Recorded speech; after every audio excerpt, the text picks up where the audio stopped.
Hello नमस्कार दोस्तों, we should note में आपका एक बार फिर से स्वागत है। आज इसके रिजल्ट के बाद मैं आप लोगों से काफ़ी दिन तक कांटेक्ट नहीं कर पाया था। एक्चुअली उसमें मेरा भी नहीं हुआ, ये आप लोगों को पता चल ही गया था। थोड़ा सा मार्जिन रह गया सिलेक्शन से।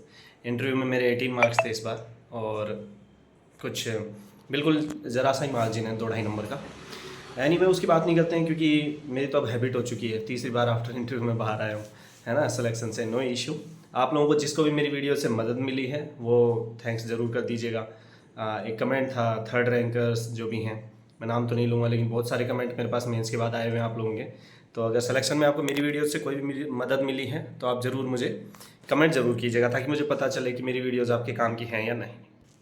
अब एक बार बात कर लेते हैं थोड़े से नेक्स्ट आरजेएस को लेकर के। और अभी हमारे सामने आरपीएससी का एपीओ एग्ज़ाम है 19 जनवरी को, जिसके लिए लगभग 50 दिन हमारे पास बचे हैं तैयारी करने के। तो पहले तो आरजेएस की नेक्स्ट वैकेंसी की बात कर लेता हूँ। जनवरी में वैकेंसीज डिक्लेयर होती हैं कि कितनी पोस्ट आने वाली हैं, कितनी वैकेंट हैं। तो उससे पहले तो वैकेंसी आने का चांस ही नहीं है। और पढ़ने हैं हमें नए बैरक्स। अब अगली बात तो नए बैरक के आएंगे। हो सकता है पुराने भी सिलेबस में रख लिए जाएं, क्योंकि एक रूल आया था कि 1 जुलाई 2024 से पहले के जो केस हैं वो पुराने एक्ट से ही डील होंगे। तो अभी सिलेबस को लेकर क्लेरिफिकेशन तभी होगा जब नई वैकेंसी आ जाती है। लेकिन हमारे सामने आरपीएससी एपीओ है, तो उसके 50 दिन का जो भी हमारे पास सिलेबस, आपने सिलेबस देखा होगा, ओल्ड एक्ट्स हैं, कोई दिक्कत नहीं है, उनको लेकर के चलना है। जो सिलेबस में दिया है ना प्री में, वहीं से क्वेश्चन आएगा। तो जैसे आईपीसी में जो चैप्टर्स दे रखे हैं, मेजर एक्ट के लगा लो, सीआरपीसी के, एविडेंस के, उन्हीं को सिर्फ याद करना है। हालांकि मैं तो कहूँगा इनको पूरा पढ़ लो, ताकि मेंस की तैयारी भी हो जाए। क्योंकि 19 जनवरी के बाद आंसर की आ जाएगी हमारे पास, वेरी मोस्ट चांस कि अगले दिन हमारे पास आंसर की आ जाएगी। तो 21-22 को हमें हमारा लगभग नंबर पता चल जाएगा। 100 में से जो भी पेपर का लेवल देख के कट ऑफ का हम अंदाज़ा लगा लेंगे। और उसके बाद 1 जून को मेंस है, तो 4 महीने का टाइम रहेगा। मेंस में दिक्कत ये है कि हिंदी इंग्लिश की ग्रामर नहीं है।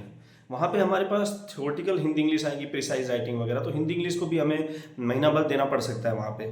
तो इसलिए मेंस के अकॉर्डिंग ही पढ़ना। अभी जो मेंस का सिलेबस है ना, उसको कवर अप करना। 1 जनवरी से जो 15-20 दिन बचे ना, उन पे सिर्फ प्री ओरिएंटेड हो जाना। माइनर्स में मेजर तो पूरे ही पढ़ते रहो।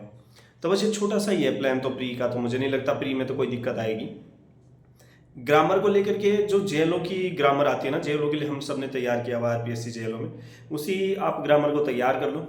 राघव प्रकाश और कोई भी अरिहंत की या कोई भी ग्रामर की बुक उठा लो। इंग्लिश तो ग्रामर इजी आएगी, 15-15 क्वेश्चन आएंगे।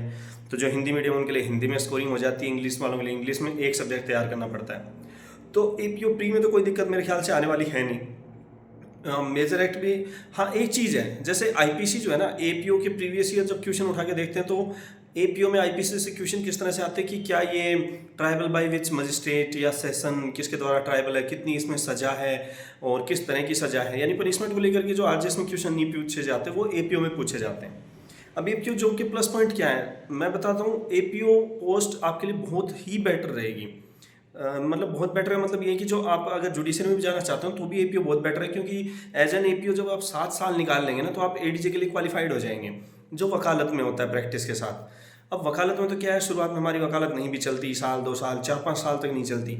एपीओ में तो पहले दिन आपके पास मैटर्स रहेंगे, क्रिमिनल मैटर्स अच्छे रहेंगे, तो क्रिमिनल आपका इतना स्ट्रॉन्ग हो जाएगा 7 साल में, तो कि एडीजे के लिए लगभग कंसेप्ट आपके क्लियर ही हो जाएंगे क्रिमिनल के। तो एडीजे बनना एक इजी रास्ता हो जाता है थोड़ा सा, एज एन एपीओ अगर हम जाते हैं तो, अगर पढ़ाई से टच ना छूटे तो एपीओ उस तरह से अच्छा है। दूसरा, कोर्ट की रेपुटेशन भी है, कोर्ट जॉब है, तीसरा आप लोगों की मदद भी कर सकते हो।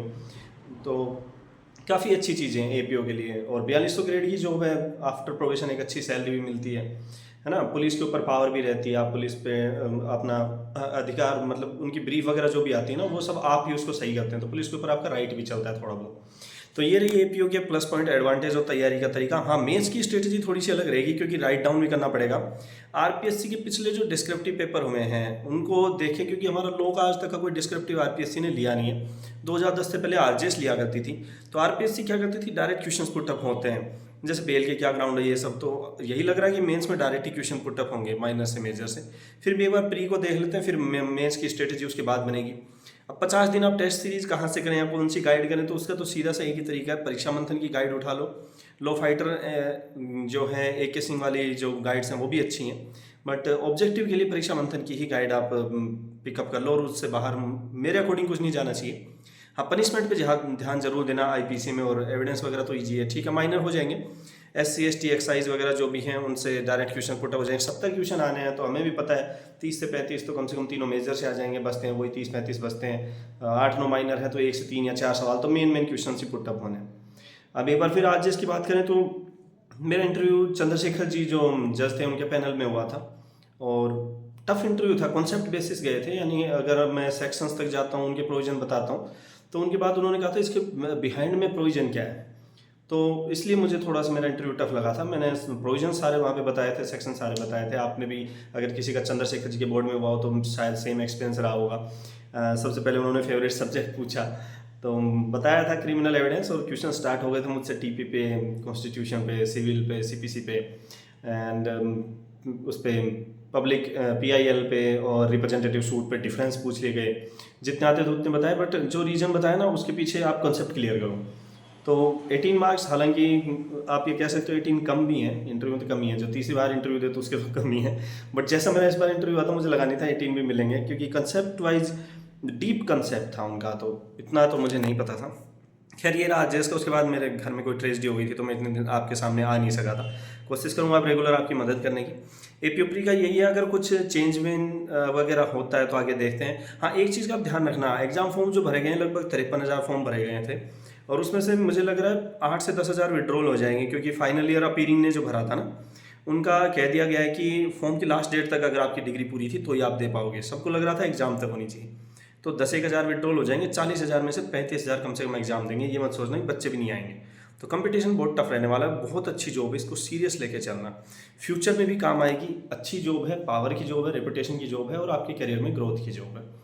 थैंक यू गाइज, और होप करता हूँ आप मेरे चैनल से जुड़े रहेंगे। हाँ, फिर से कहता हूँ कि जिनको भी मेरे वीडियो से हेल्प मिली थी प्लीज़ कमेंट जरूर कर दीजिएगा कि हाँ सर हम आपकी वीडियो देखते थे, ताकि मैं कंटिन्यू रह सकूँ। क्योंकि कई बार अब मैं सेलेक्ट नहीं हुआ तो मुझे खुद पे भी कई बार डाउट होता अपनी एबिलिटी पे कि कहीं ना कहीं मेरी गाइडेंस तो गलत नहीं थी, क्योंकि मैं खुद फाइनली सेलेक्ट नहीं हो पा रहा हूँ। मेरे मार्क्स भी आप लोगों ने देख लिए होंगे, 155-56 के कुछ करीब एग्रीगेट बना है, तो मैं रह गया थोड़ा सा 2-2.5 नंबर मेरी कैटेगरी में पीछे। ओके, थैंक यू गाइज, अगली बार वीडियो के लिए फिर से मिलते हैं।